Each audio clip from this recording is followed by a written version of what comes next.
Pâques. Dis avec moi la Pâques. Voilà, vous savez déjà, vous sentez déjà que la Pâques est un événement qui est très important. Et j'aimerais revenir sur des éléments que j'ai abordés dans ce livre. Amen. Donc vous encouragez à le lire, pas simplement à l'acheter, mais à le lire et à comprendre le mystère qui est dans la Pâques et à appliquer cela dans votre vie dans le nom de Jésus-Christ de Nazareth. Le premier texte que je vais vous inviter à lire avec moi, c'est dans le livre de Exode, chapitre 12. On va bénir le Seigneur pour les chantres. Je pense se rasseoir. Exode chapitre 12. Je vais essayer d'aller rapidement. Exode chapitre 12 à partir du verset 1. Je vais lire du verset 1 jusqu'au verset 15. Donc suivez avec moi dans vos Bibles ou écoutez attentivement la lecture. L'Éternel dit à Moïse et à Aaron dans le pays d'Égypte, ce mois-ci sera pour vous le premier des mois. Il sera le premier mois de l'année. Alléluia. Donc Dieu s'inquiète, ou bien Dieu aussi a son calendrier. Dieu aussi, notre Seigneur, a son calendrier. Il dit ceci, les principes que je vais vous donner, les choses que je vais dire, et le mois dont je suis en train de parler sera pour vous le premier mois de l'année. Donc Dieu lui-même a défini son premier mois. Quelqu'un est-il avec moi? Amen. Dieu a défini le démarrage de son année à lui. Les hommes ont leur calendrier. Le mois de janvier, c'est notre calendrier. Lorsqu'on rentre en janvier, on dit on commence l'année. Mais Dieu ne commence pas l'année en janvier. Dieu commence l'année dans la période de la fête des Pâques. Amen. C'est important de comprendre comment Dieu fonctionne. Si nous ne saisissons pas cela, les choses, comme la période de Pâques, peuvent arriver et nous allons rater beaucoup de choses parce que nous ne sommes pas disposés. Vous savez, on a une manière de nous attendre à Dieu lorsqu'on commence le mois de janvier. La nuit du 31, on dit non, il faut que je commence mon année avec la bénédiction de Dieu, avec la grâce de Dieu, avec la prophétie du Seigneur. Et c'est bien de venir et d'avoir cette attente-là. Amen. C'est très bien d'avoir cette attente. Mais j'aimerais vraiment qu'à partir de cette Pâques, et avec ces célébrations que nous aurons chaque année à cette période, les Pâques, que nous comprenions qu'en réalité, le mouvement prophétique pour le Seigneur commence dans cette période. À la Pâques. Dis avec moi Pâques. Pâques. Quelqu'un est avec moi? Ça veut dire que, autrement dit, nous devons avoir les mêmes expectatives, les mêmes attentes. Sinon encore, des attentes supérieures que nous avons dans cette période-là, n'est-ce pas? Mieux que nous avions dans le début du mois de janvier. On doit avoir des attentes. Mieux qu'on en a la nuit du 31, au premier on dit, je viens écouter la prophétie, ce que Dieu va déclarer sur ma vie. Parce que Dieu commence sa saison à la Pâque. Alléluia. Dieu commence, dis à un voisin, Dieu commence à la Pâque. Alors le Seigneur dit, ce mois-ci sera pour vous le premier des mois. Il sera pour vous le premier mois de l'année. Parlez à toute l'assemblée et dites, le 10e jour de ce mois, on prendra un agneau pour chaque famille, un agneau pour chaque maison. Si la maison est trop peu nombreuse, pour un agneau, on le prendra avec son proche voisin selon le nombre de personnes. Vous compterez pour cet agneau d'après ce que chacun peut manger. Ce sera un agneau sans défaut, mâle, âgé d'1 an. Vous pourrez prendre un agneau ou un chevreau. Vous le garderez jusqu'au 14e jour de ce mois et toute l'assemblée d'Israël l'immolera entre les 2 soirs. On prendra de son sang et on mettra sur les 2 poteaux et sur le linteau de la porte de la maison et on le mangera. Cette même nuit, on en mangera la chair rôtie au feu. On la mangera avec des pains sans levain et des herbes amères. Vous ne la mangerez point à demi-cuit et bouilli dans l'eau, mais il sera rôti au feu avec la tête, les jambes et l'intérieur. Vous n'en laisserez rien jusqu'au matin. S'il en reste quelque chose le matin, vous le brûlerez au feu. Verset 11. Quand vous le mangerez, vous aurez vos reins sains, vos souliers aux pieds et votre bâton à la main. Vous le mangerez à la hâte. C'est la Pâque de l'Éternel. On peut dire encore cette dernière phrase? C'est la Pâque de l'Éternel. Amen. Cette nuit-là, je passerai dans le pays d'Égypte et je frapperai tous les premiers-nés du pays d'Égypte, depuis les hommes jusqu'aux animaux, et j'exercerai des jugements contre tous les dieux de l'Égypte. Je suis l'Éternel. Le sang vous servira de signe sur les maisons et où vous serez. Je verrai le sang et je passerai par-dessus vous. Il n'y aura point de plaie qui vous détruise quand je frapperai le pays d'Égypte. Vous observerez le souvenir de ce jour et vous le célébrerez par une fête en l'honneur de l'Éternel. Vous le célébrerez comme une loi perpétuelle pour vos descendants. Pendant 7 jours, vous mangerez des pains sans levain. Dès le premier jour, il n'y aura plus de levain dans vos maisons, car toute personne qui mangera du pain levé du premier jour au 7e jour sera retranchée d'Israël. Amen. C'est la parole du Seigneur. Alléluia. Alléluia. Dans cette célébration, bien dans cet événement, il y avait beaucoup de choses. J'ai déjà enseigné il y a quelques années sur la notion des herbes amères qu'il fallait manger. Est-ce qu'on s'en souvient? Amen. Amen. Donc comme je l'ai dit tantôt, voici le démarrage de l'année pour Dieu. Et regardez, le Seigneur dit que le repas qu'ils allaient prendre et l'attitude qu'ils allaient avoir avec ce repas allait les protéger, allait leur donner de la force, allait leur donner la grâce pour pouvoir quitter l'Égypte et aller dans la terre promise. Quelqu'un dit Amen avec moi. Quelqu'un dit Amen avec moi. Lorsqu'on communique correctement et dans l'esprit de la Pâque, quelque chose de prophétique se produit dans notre vie. Parce que c'est le début des choses de Dieu. C'est le démarrage du plan de Dieu pour ta saison. C'est un début de saison pour ta vie. Amen. Et tu ne peux pas prendre le premier mois que Dieu a donné banalement. En disant, oh, moi l'année a commencé en janvier. Là maintenant, je suis en plein de l'année. Mes amis, nous sommes en train d'entrer dans une dimension prophétique. Nous devons sentir les saisons prophétiques de Dieu. Je ne dis pas qu'on va arrêter de célébrer le 31 au 1er, non. Mais je dis que Dieu nous parle dans cette maison. Quelqu'un est avec moi? Et Dieu fait des choses. Même instaurer la Pâque, c'est une révélation. Les conséquences, c'est une révélation. En tout cas, j'évite de faire beaucoup de choses, le maximum de choses. J'évite de faire les choses sans prendre le temps d'écouter et de comprendre le plan que Dieu a. Donc ce que je vous dis, ce n'est que récemment que j'ai eu cette révélation. Dieu me dit, souviens-toi mon fils, je t'ai demandé de faire Pâques. Ça a un but. Amen. Nous sommes une communauté missionnaire, mais nous sommes une communauté prophétique. C'est comme si Dieu nous utilise pour annoncer des saisons, pour déclencher quelque chose dans le corps de Christ ici en Côte d'Ivoire. Alléluia. Moi je constate, ce n'est pas quelque chose que je veux, ce n'est pas quelque chose que je souhaite. Je constate que c'est comme ça que Dieu fait. Dieu nous parle d'une certaine façon. Il agence les choses d'une manière. Amen. Et il est important que nous qui sommes dans cette maison, nous en soyons conscients. Et que nous fonctionnons en fonction de cela, en respectant ce que Dieu nous a donné. Chacun a reçu quelque chose de la part du Seigneur. Mais il y a des personnes que Dieu donne pour initier des concepts. Par exemple, je donne la révélation des tribus, les 12 tribus. Aujourd'hui, beaucoup de communautés reprennent le principe des tribus. Mais dernièrement, encore, Dieu a commencé à parler encore sur les tribus. Pourquoi il y a des années de cela, il a demandé d'organiser l'église ainsi? Le rôle de chacun.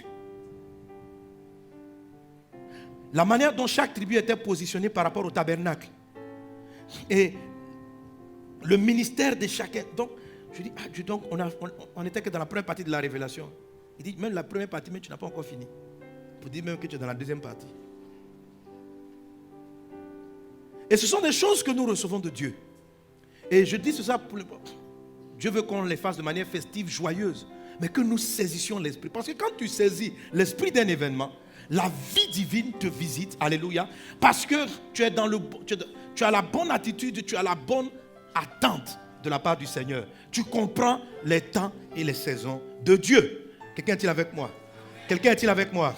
Donne un bon amen à Jésus. Donne un bon amen à Jésus.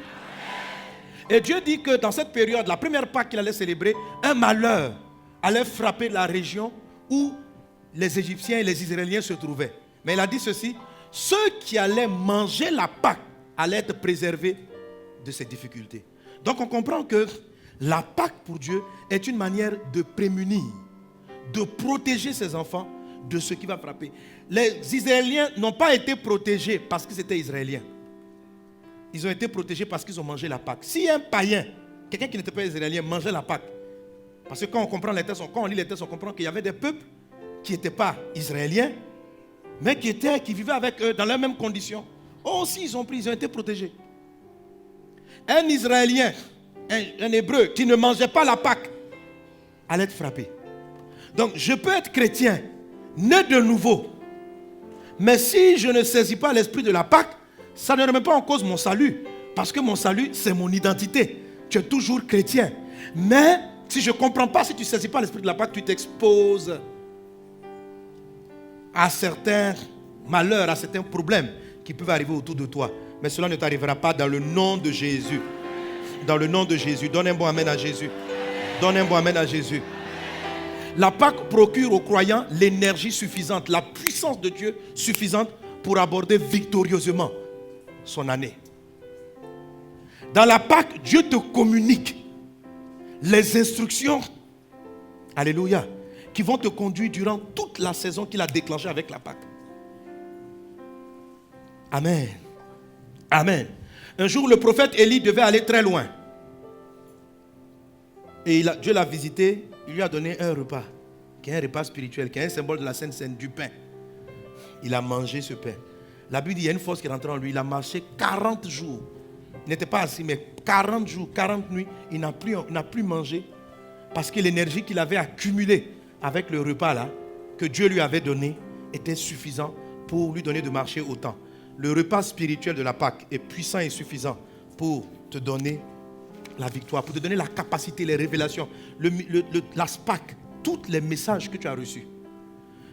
Ils peuvent être nombreux. Tu dis, mais je n'ai pas retenu l'ensemble. Il faut bien sûr te procurer les CD pour les réécouter. Mais chaque message, chaque semence transporte une révélation. Et à un moment donné, dans le cours de ton année, chacune de ces choses va prendre place. Chacune de ces choses va prendre place. La victoire sur certains éléments, la victoire sur certaines choses. Alléluia. Les choses vont prendre place. La manifestation de la foi, le rappel de la puissance de la croix. Toutes ces choses que nous avons entendues. Dis avec moi, entendre. Entendre. Parlant de cela, l'Esprit me disait ceci. La foi ne vient pas de ce qu'on a compris. Ce n'est pas parce que tu comprends un message que la foi naît. La foi naît de ce que tu entends. C'est-à-dire, si tu es assis attentivement, tu entends. Même si tu ne comprends pas la logique du message, ça agit. Ça agit. J'étais là, j'ai dit, mais Seigneur, je veux que les gens comprennent. Il dit, mon fils, c'est l'intellect, c'est la compréhension logique qui paralyse aussi votre foi. Je dis, comment ça? Il dit, non, parce que quand tu veux comprendre, mais Dieu, tu ne peux pas le comprendre. Donc, quand il t'explique que tu es un champion, tu ne comprends pas. C'est-à-dire, tu dis oui, mais tu ne comprends pas. Parce que tu associes constamment la notion de champion à quelqu'un qui a gagné quelque chose. Du coup, la parole n'arrive pas à entrer en toi. Parce que tu constates dans ton vécu que tu n'as rien gagné. Parce que le mot champion ou le mot roi sur la terre est associé à certaines victoires ou à certaines positions sociales ou politiques. Donc, même si tu entends, tu ne comprends pas. Comme tu ne comprends pas, et le Seigneur me dit, mais c'est justement la compréhension là, qui tue la foi de beaucoup de gens. Parce que leur logique n'arrive pas à connecter. Et Dieu m'a expliqué ceci. Il dit, regarde, et dans le livre de mystère de la Pâque, j'en parle. Il dit ceci. Toutes les aptitudes, les capacités, le comportement d'un enfant, il ne les fait pas parce qu'il a compris. Parce qu'il a entendu. Il dit, c'est le fait d'entendre qui forge le caractère de l'enfant. Sa manière d'être. Entendre, c'est-à-dire là, son nom, tu es. Il entend, il ne comprend pas. Il ne cherche pas à comprendre. On l'appelle Franck. Pourquoi Franck? Pourquoi? Ça veut dire, ça c'est la compréhension. Je veux comprendre la connexion logique, papa, pour que j'accepte mon prénom. Il faut que je comprenne. Parce que si je ne comprends pas, comment est-ce que je peux répondre oui quand tu vas m'appeler? Mais ça n'a pas de sens. Tu n'as pas besoin de comprendre. Tu as besoin d'entendre. Amen. Entends. Franck. La foi vient de ce qu'on entend, pas de ce qu'on a compris. La foi vient de ce qu'on entend, et ce qu'on entend vient de la parole de Dieu. La foi vient de ce que tu es assis simplement et tu prends, tu entends. J'entends. Quelquefois même laisse ta logique de côté. C'est pourquoi la Bible dit ceci, lorsque vous priez en langue, il dit Dieu paralyse l'intelligence. Parce que l'intelligence est basée sur nos expériences, sur ce que nous savons de la vie. Et quand la réalité divine est prêchée, l'intelligence fait obstacle. L'intelligence fait barrage. Et Dieu, pour illustrer cela dans la parole de Dieu, parce que, en fait, l'intelligence nous empêche de rentrer dans notre héritage. L'intelligence, notre connexion logique, elle est limitée. Elle n'a pas embrasé l'infini. Nous ne donnons des noms qu'aux choses que nous avons vues. Ce que je n'ai pas vu, je n'ai pas de nom. Donc, si je n'ai pas de nom, je ne peux pas comprendre. Est-ce que vous me suivez? Parce que pour moi, tout genou, c'est connexion. Il y a des êtres qui sont au ciel, qui sont ni anges, ni démons. Il y a d'autres êtres bizarres. Bon, comme tu ne les as jamais vus, si on vient te donner un nom, les Zoumazou. Ça dit, de quoi il parle? Parce que pourquoi? Parce que chaque fois qu'on nous donne un nom, notre esprit, notre intellect doit l'associer à une image pour que ça ait un sens. Pourquoi les chrétiens n'aiment pas Apocalypse? Parce que quand ils rentrent là-dedans, ils ne comprennent pas. Donc quand ils ne comprennent pas, ils ressortent. Oh, on ne t'a pas dit de comprendre, on dit de lire. On dit de lire. Je ne comprends pas. Dieu me dit, mais Seigneur, je ne comprends pas pourquoi je ne rentre pas plus dans une meilleure dimension prophétique. Il dit, parce que tu veux comprendre. Je dis, je ne comprends pas. Pourquoi je veux comprendre? Il dit, mais tu veux comprendre. Tu es bloqué parce que tu cherches toujours à comprendre les choses. Tu veux comprendre pour pouvoir accepter que j'ai parlé. Parce que tu crois que si tu ne comprends pas, tu ne peux pas obéir. C'est faux, mon fils. Ta compréhension et ta logique est basée sur ton éducation. Ce que tes parents ont su, ce que tes amis savaient, c'est ce qui a fait ta logique de vie. Pourquoi tu dis qu'une personne est bonne ou une personne est méchante? C'est ta logique. Tu interprètes les actions altruistes en ton endroit, la politesse, tu qualifies de ça. Mais c'est ton vécu. Donc quand je te parle de la bonté, tu associes ça forcément à ton expérience. Ce que tu n'as jamais vu, tu ne sais pas de quoi il s'agit. Or, je suis le Dieu de l'infini. Donc tant que tu vas rester dans ta logique, il y a une dimension d'extraordinaire que tu ne peux pas atteindre. Parce que tu veux comprendre pour agir. Or, ce qui est extraordinaire est au-dessus de ta logique.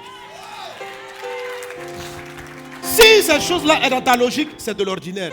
Comment peux-tu rentrer dans une dimension? Quelqu'un est-il avec moi? Comment peux-tu entrer dans une dimension que tu ne comprends pas? Donc ton intellect vient faire un frein.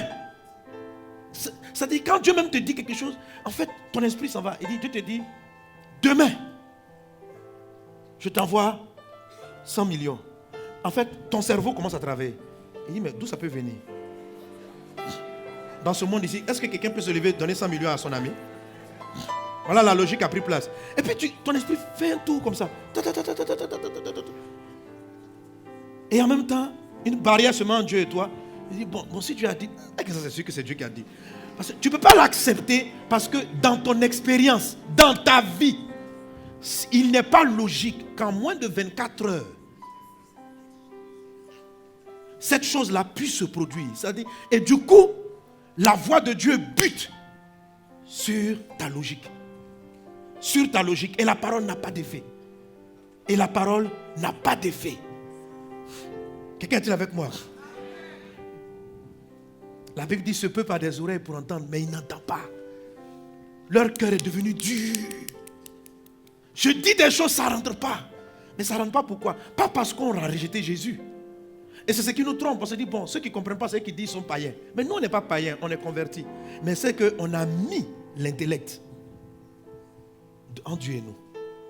Quand il nous explique quelque chose, on est tellement selon nous cartésiens. Mais ton cartésianisme, sur quoi s'appuie-t-il? Sur les livres que tu as lus et ce que tu n'as pas lu. Ce que tu appelles cartésien. Ta logique là, tu as pris où? Ce n'est pas les cours de philosophie que tu as fait? Mais les philosophes, de quoi parlent-ils? Ils parlent de leur observation du monde. Mais est-ce qu'ils n'ont pas observé? Ce qu'ils n'ont pas observé, c'est ce qu'on appelle l'extraordinaire. Ce qu'ils n'ont pas vu et ce qu'ils n'ont pas entendu. Comment peuvent-ils asseoir une logique si c'est qu'ils n'ont jamais vu ni entendu? Et comment Dieu peut-il t'amener donc les choses inattendues dans le monde réel? Si, il y a un moment donné, tu n'ouvres pas ton esprit. Quelqu'un est-il avec moi? Donne un bon amen à Jésus. Donne un bon amen à Jésus. Donne un bon amen à Jésus. Dans cette saison qui commence par SPAC, où Dieu a parlé de l'extraordinaire divin, Dieu veut t'amener dans une dimension. Et hier, Papa Kalambiri a prophétisé là-dessus. Il dit, il sent se lever. Le pasteur Adebayo est revenu. Il dit, quelque chose va se passer. Et à un moment donné, je crois, dans sa dernière intervention, il a dit ceci. Il dit, ce qu'il a reçu de Dieu, et je vous l'ai dit aussi, prophétiquement par l'esprit. Il va se produire des choses qu'on n'a jamais vues, ni entendues. Il dit, il va se produire des choses qui dépassent l'entendement. Mais j'ai dit, mais il y a longtemps que tu annonces ça. Il dit, mais vous ne voulez pas que j'entre là-dedans avec vous. On dit, mais Seigneur, comment on ne veut pas? Nous-mêmes, on le souhaite. Et je travaille avec ton esprit. Mais ton esprit ne reçoit pas ma parole. Ton esprit ne reçoit pas ma parole parce que ce que je dis n'est pas logique pour toi. C'est de tes lèvres seulement tu dis, oui, je crois. Mais ton cœur rejette.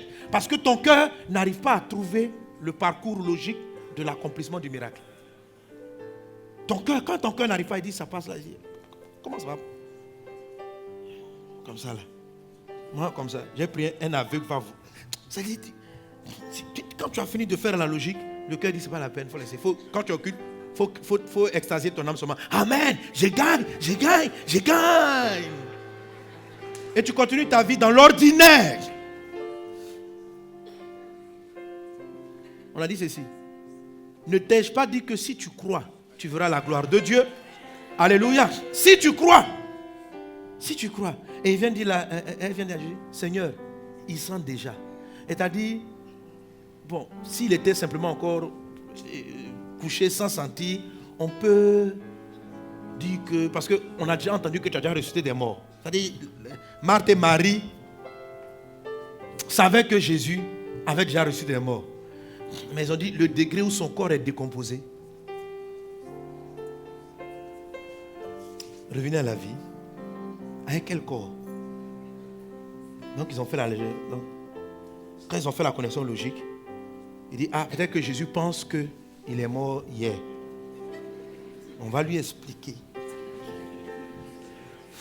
C'est pourquoi quand Jésus est arrivé, Marthe était la première qui l'a reçu. C'est elle qui doutait. Oh, il a laissé et il est parti. Il a cherché quelqu'un qui avait la foi. Et c'était Marie. Marie est la deuxième personne qui vient approcher Jésus pour la résurrection de Lazare. Elle agit différemment. D'abord, quand elle voit Jésus, son premier réflexe, elle se prosterne. Quand Marie est venue, Seigneur, si tu étais là, Marthe est arrivée. Si mon frère ne serait pas mort, Jésus lui parle de la résurrection. Il dit, je n'ai pas dit, tu crois. Elle lui explique tout ça là. Quand elle a expliqué, il sent déjà. Jésus a continué. Quand elle est arrivée chez... Et les réponses de Marie, je n'ai pas le temps d'étudier, les réponses de Marie, c'est la réponse de Marie qui a fait que Jésus a été ému. La Bible dit, Jésus pleura. Il a frémi. L'onction venait d'arriver à cause de ce que cette femme-là n'a pas essayé d'être cohérente. Elle a cru, ça dit, écoute-moi, j'ai besoin de te dire, pour avoir la foi là, c'est un peu bête quoi.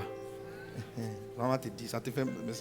C'est pourquoi la Bible dit, la puissance de la croix est une folie. Ce n'est pas la folie de nos fous dans la rue là, c'est pas ça. C'est une forme, ça dit que c'est une folie parce qu'elle dépasse l'entendement. Ça dit qu'il y a un moment donné, tu n'es pas logique quoi. Elle dit, si tu dis, Marie dit, si tu as dit, tu peux. Jésus a fait sortir Lazare. C'était si simple que ça. Dieu veut faire des choses extraordinaires autour de toi. Mais il a besoin d'un cœur où atterrir. Il a besoin d'un cœur où atterrir. C'est pourquoi, vous savez, quand Israël est rentré en Canaan, parce que Dieu va t'utiliser dans une dimension que tu n'as pas aidé. Mais si tu ne fais pas tomber, vous savez, quand Israël est rentré en Canaan, la première ville qu'ils ont rencontrée, c'est laquelle? Lorsqu'ils ont pris la terre promise, après les 40 ans, la première ville qu'ils ont rencontrée, c'était Jéricho. Vous savez, la prise de la terre promise est pleine de leçons. Ce sont les leçons de comment on possède notre héritage. Le type d'adversité qu'on rencontre dans notre héritage, ce n'est pas les épreuves du désert. Les épreuves du désert nous permettent d'accumuler les armes pour triompher dans cette situation. Israël arrive devant Jéricho. Et la particularité de Jéricho, c'est-à-dire la ville qui est l'entrée de la promesse, est une ville fortifiée. C'est une forteresse. Une muraille tellement haute, elle est imprégnable. Épaisse, on ne peut pas la terrasser. Et voilà la muraille devant laquelle ils s'affrontent. Dieu me dit ceci. Lorsqu'il va rentrer dans le monde de Canaan, qui est le monde de ton extraordinaire, la première ville qui se dresse contre son plan, c'est les forteresses dans ton esprit. Les forteresses. Jéricho, c'est la forteresse de l'esprit. C'est les forteresses dans l'esprit. Les murs imprenables, les forteresses. Et comment Jésus triomphe de cela? Comment Dieu triomphe? Il dit ceci à Israël, il dit, ici là ne prenez pas les armes, laissez les couteaux, laissez tout ça. Et d'abord ils sont partis espionner la ville. Ils ont eu une alliée, Rahab. Un jour j'expliquerai cela. Amen. Amen. La prostituée qui devient la porte du salut. Parce que c'est une même forme de pécheresse et de prostituée qui a introduit aussi l'ensevelissement de Jésus. Il y a un parallèle dans cette affaire. Comment Dieu rachète certaines vies. Mais bref, c'est autre chose. Amen. Quelqu'un est-il avec moi? Et quand ils arrivent devant la forteresse, Dieu demande une chose. Ce n'était pas une affaire de guerre, c'est pas une affaire de... On va construire des tours, on va escalader. Il dit, pendant 7 jours, faites le tour. Proclamez mon nom. Chantez la trompette. Donc, c'est tout ce qu'ils avaient à faire. Ce n'est pas cohérent. Donc, tous les matins, ils se réveillent. Frère, réveille-toi.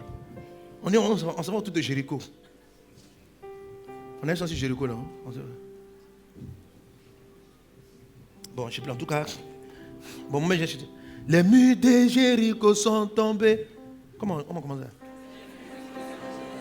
Les murs de Jéricho sont tombés. Enfants d'Israël, louez leur Dieu. Les murs de Jéricho.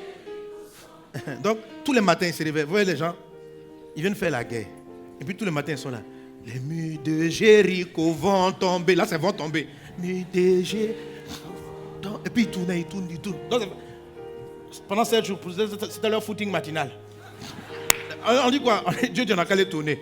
Les murs de Jéricho sont tombés. Et puis, ils courent toute la ville. Et c'est une grande ville.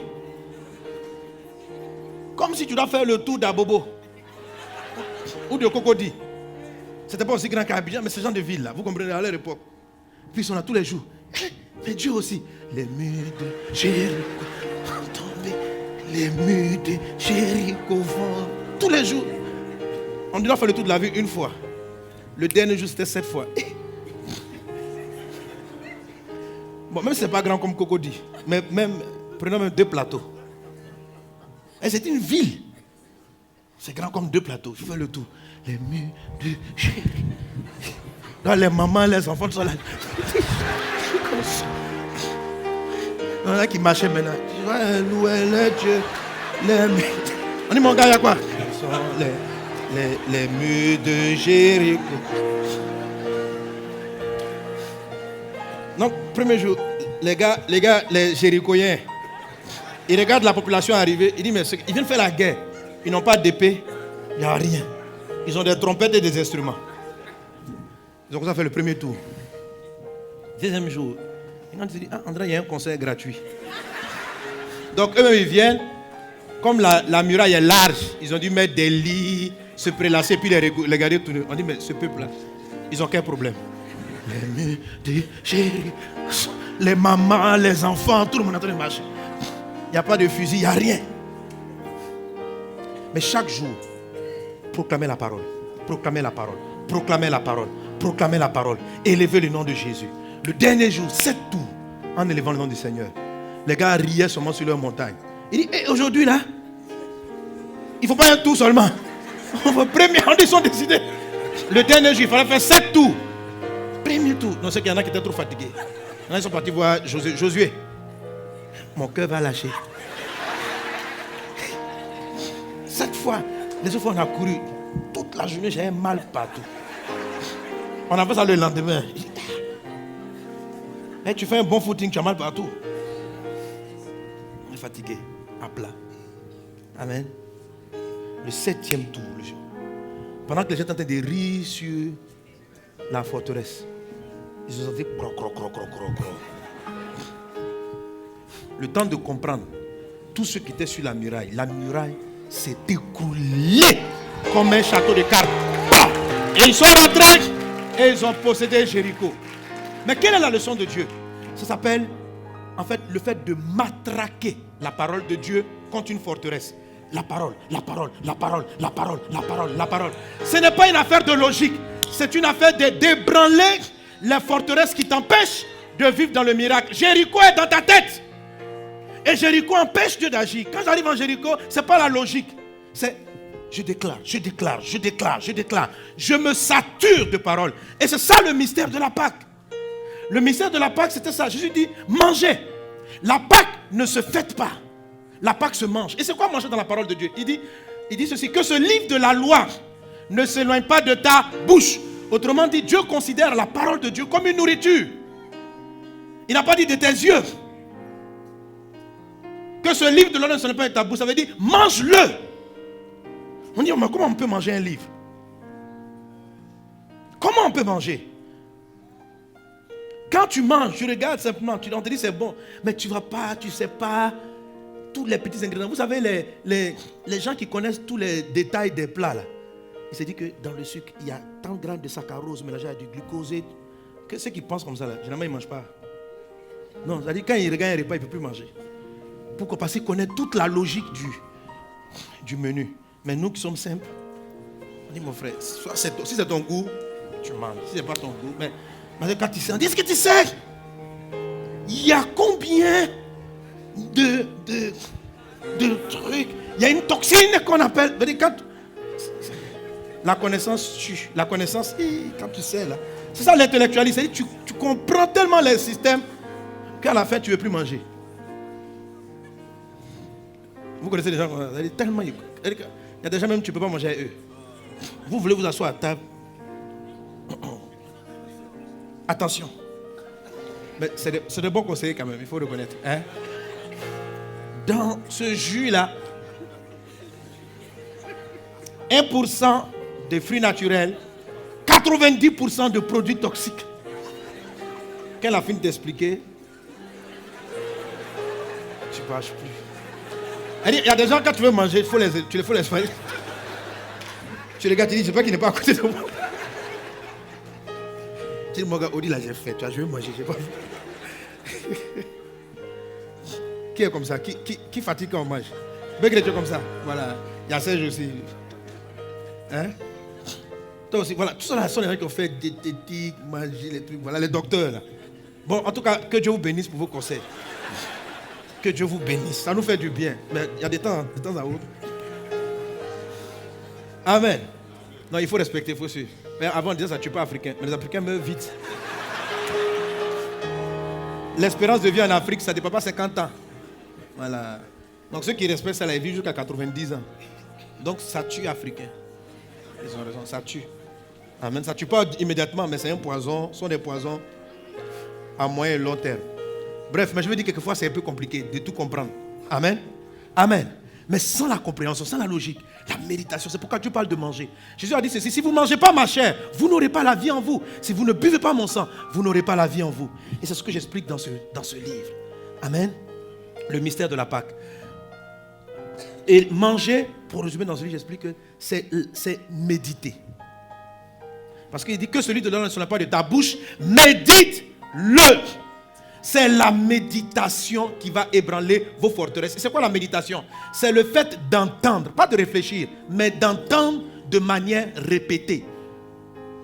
C'est pourquoi la Bible dit ceci, nous avons été régénérés par la parole vivante et permanente de Dieu. 1 Pierre 1, 23.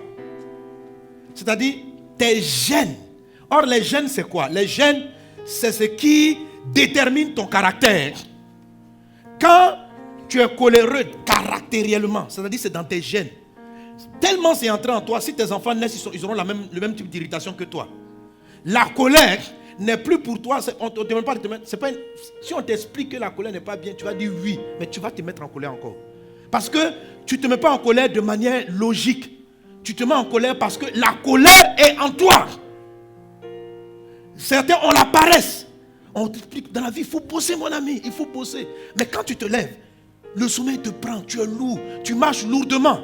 Ce n'est plus une affaire de logique. Ce n'est pas qu'on va t'expliquer les méfaits de la paresse. On va beau t'expliquer les méfaits. C'est que les méfaits ont dépassé le seuil de la cohérence. Ils sont passés dans tes gènes. Ils sont arrivés à devenir des caractères. Quelqu'un est-il avec moi? Et ces caractères-là forment des forteresses. Ce sont les Jéricho. Et la Bible dit, nous avons été régénérés. C'est-à-dire, nos gènes, nos caractères sont changés quand la parole de Dieu est vivante et permanente. C'est-à-dire, permanemment. La parole est permanente. Elle frappe, elle frappe, elle frappe, elle frappe. Le tour de Jéricho. Parlez, parlez contre le mur. Parlez, parlez, parlez. Ce n'est pas logique, mais parlez. On n'a pas de fusil, mais parlez. Chantez, chantez, dites mon nom, dites mon nom, dites mon nom. Et la muraille s'est fissurée. Et ils ont pu entrer dans Canaan, prendre la terre promise. Quelqu'un est-il avec moi? Quelqu'un est-il avec moi? D'où la période de Pâques. D'où l'esprit. C'est-à-dire, Seigneur, je veux passer à une autre dimension. Je ne dois pas raisonner dans la parole de Dieu pour dire, j'ai compris le message, je n'ai pas compris les messages. Je dois les boire. Je dois boire. Et les choses que Dieu m'a dites, que j'ai prises comme note, les CD que j'ai, le livre, celui il faut le comprendre. Il y a un aspect dont je n'ai pas touché dans mon exhortation de ce matin. C'est par exemple le lieu où la Pâque se mange. Amen. Je parle de cela ici. Le lieu où la Pâque se mange. Quand Jésus devait manger la Pâque, il a dit ceci à ses disciples. Où est le lieu où je mangerai la Pâque? C'était un endroit désigné par Dieu. On ne mange pas ça n'importe où. Mais ce lieu n'est pas physique. Ce n'est pas une affaire d'aller à Cocody ou bien de venir à Kodesh. Non. C'est un endroit de ton être. C'est un endroit de ton cœur que le Seigneur décrit, le Seigneur appelle comme étant le lieu secret. Le lieu secret. Il dit, quand tu pries, entre dans le lieu secret. Il dit, quand tu fais ton aumône, entre dans le secret. Il y en a qui pensent qu'il parle de ta chambre, reste ta chambre cachée. Ça signifie cela aussi. Mais il parle d'autre chose. Lisez bien. Il dit par exemple, quand tu fais ton offrande, entre dans le lieu secret, que personne ne sache. Mais le lieu secret, tu es en pleine salle là. Tu vas te cacher dans quelle chambre? Non. Il parle d'un état intérieur. Donc, ceux qui écoutent les messages, mais pas dans le bon endroit spirituel. Quelqu'un me suit? Amen. Ça veut dire pas avec les bonnes dispositions de cœur, ne voient pas leur forteresse ébranlée. Amen. Mais si vous écoutez avec les bonnes dispositions, si vous vous plongez permanemment dans la parole de Dieu, elle va vous conduire dans l'extraordinaire. Alléluia. La Pâque, ça veut dire passer d'un niveau ordinaire, d'un esclavage qui est devenu ordinaire, d'une limitation que le roi de l'Égypte, qui parle des principautés de ce monde, nous ont maintenus dans la vie. C'est une forme d'esclavage. Quand le Seigneur a demandé de manger la Pâque, c'était de prendre la nourriture spirituelle. Dans l'Ancien Testament, c'était juste un aspect physique. Mais quand Jésus-Christ est venu, il a dit, moi-même, je suis la parole. Je suis l'agneau de Dieu. On dit, voici l'agneau de Dieu qui ôte le péché du monde. On avait dit, mangez un agneau. Jésus dit, je suis l'agneau. On dit, si vous mangez, vous avez la vie. Il dit, celui qui me mange a la vie en lui. Il a la vie en lui. La vie de Dieu arrive à prendre place. Amen. Amen. Amen. C'est qui Rahab? Rahab, c'est malgré toutes tes faiblesses, il y a dans ton cœur la petite foi que tu as en Dieu. Rahab, c'est celle-là qui est livrée au péché. Elle était prostituée. Tous les hommes passaient sur elle. Mais dans sa misère, elle cherchait Dieu. Et elle était enfouie dans la ville de Jéricho, cachée derrière ses murailles. Derrière toutes ces forteresses intellectuelles, il y a une partie de ton cœur qui s'attend à Dieu. C'est à partir de cette partie cachée au fond de toi que Dieu va renverser Jéricho. Malgré ton intellect, toute ta logique, il y a quelque chose en toi. Il y a cette Rahab, prostituée dans le sens que elle est tellement faible qu'elle va dans toutes les logiques possibles. Dans ta faiblesse, mais dans tous ces manquements, il y a un cri de ton âme vers Dieu. Seigneur, je veux plus de toi. Mon Dieu, je suis insatisfait. Je sais qu'il y a plus grand, mais je suis enfermé dans Jéricho. Je suis enfermé dans Jéricho. Les pasteurs donnent des messages. Je veux rentrer dans cette dimension. Mais je n'y arrive pas. Quand Dieu a envoyé les espions ne sont pas partis faire l'espionnage. Parce que la manière dont ils ont pris la ville, on n'a pas besoin d'espionner la ville. On n'est pas venu savoir où sont les points faibles, les points forts. La réalité, ils sont partis sauver Rahab. Ils sont partis rencontrer Rahab. Parce que quand ils l'ont rencontré, mes amis, les murailles sont tombées, ils sont entrés. Est-ce que là, il y avait une technique militaire pour dire allez observer où il y a moins de gardes? C'est ça un espionnage militaire.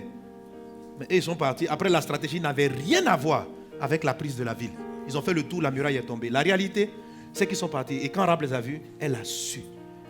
Quand tu as écouté la parole de Dieu, ton cœur a réagi. Et le cœur qui réagit, c'est le Rahab en toi. Malgré tes faiblesses et tes manquements, il y a Rahab dans ta vie qui dit, ce message est celui dont j'avais besoin. Dieu qui visite ma vie. Et le message te dit, voilà ce qu'il faut faire. On va venir tourner autour de la ville. Toi-même, mets un ruban rouge sur ta maison. Quand la muraille va tomber, on va prendre. Tu seras sauvé. Et c'est à partir de cela, de Rahab. Vous savez que Rahab est l'aïeul de Jésus? Rahab est l'aïeul de Jésus. Amen. C'est Rahab, cette petite foi-là, qui fait entrer Jésus dans la vie. Celle-là, c'est l'aïeul, l'arrière-grand-mère de Jésus. Cette Rahab. Jésus dans ta vie va régner à partir de cette foi, de ce petit amour, qui crie à Dieu, mais qui se sent si faible et si limité. Et qui entend toujours des grands héritages, mais qui ne sait pas comment y entrer, qui ne sait pas comment sortir dans cette dimension. Dieu te dit quelque chose, mange la Pâque. Bombarde-toi de la parole. Médite la parole jour et nuit. Elle va faire tomber tes forteresses. Ne cherche pas à comprendre. Prends les CD, mets dans ta maison et puis tu es couché. Ça rentre sur mon tête. Dans ta voiture, tu es là. Tu écoutes les chants de louange. Tu es tout le temps dans la parole. Tout le temps dans la parole. Tu lis les textes, tu ne comprends pas. Tu vas à Apocalypse, tu ne comprends pas. Tu lis seulement. On dit un ange est venu, il avait un trône dessus, derrière. On dit, comprends-tu ce que tu lis? Je ne comprends pas. Et ce fut le cas de l'eunuque éthiopien. Pendant qu'il lisait, il ne comprenait pas. Mais il lisait quand même. Il ne comprenait pas. Il lisait quand même. Il ne comprenait pas. Dieu a soulevé Philippe. Et il l'a amené là-bas. Écoute, quand tu lis sans comprendre et que tu persévères à méditer sans comprendre, Dieu envoie ton miracle. Philippe est apparu là-bas juste pour faire comprendre la parole de Dieu. C'était le cas de Corneille. Si tu obéis sans comprendre, lis ta Bible, médite les messages, investis en toi, prends les CD, écoute. Tes murailles sont en train d'ébranler et ça va te conduire dans une dimension extraordinaire. Qu'il en soit ainsi dans le nom de Jésus. Amen, amen, amen.